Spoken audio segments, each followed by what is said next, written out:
પ્લાઝાના વેપારીઓને ભારે નુકસાન. યશ પ્લાઝાના એ અને બી વિભાગના બેઝમેન્ટમાં પાણી ભરાયું હતું. લેપટોપ, સીસીટીવી અને કુરિયરના હબ ગણાય છે યશ પ્લાઝા. દુકાનોમાં વરસાદી પાણી ઘૂસતા 20 થી 25 કરોડ રૂપિયાનું નુકસાન થયું હોવાનું અનુમાન છે. ભ્રષ્ટ અધિકારીના પાપે નુકસાની વેઠવાનો વારો આવ્યો હોવાનો વેપારીઓનો આરોપ. 10 વર્ષ સુધી પ્રોપર્ટી ટેક્સ માફ કરવાની વેપારીઓની માંગ છે. મારી એક વેપારી તરીકે મારી અને સુરત શહેરના તમામ વેપારીઓ માટેની વાત છે, ફક્ત મારી એકની વાત નથી. વાત એવી છે કે નુકસાનનો કોઈ આંકડો જ નથી. સુરત શહેરનો નુકસાનનો અંદાજ રાત્રે બેઠા બેઠા હું 2:30 વાગે વિચારતો હતો, ઓછામાં ઓછો 4,000 થી 5,000 કરોડનો નુકસાન છે.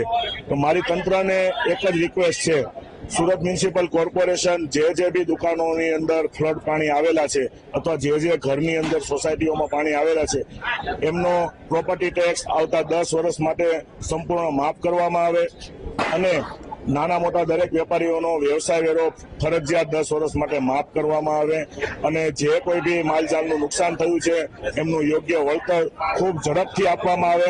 ફક્ત કાગળ પર વાતો નહીં, ફક્ત મિટિંગો નહીં, પરંતુ ઝડપથી આવતા 10, 15, 20 દિવસમાં યોગ્ય વળતર આપવામાં આવે એવી મારી અને સુરત શહેરના તમામ વેપારીઓને હું જણાવું છું.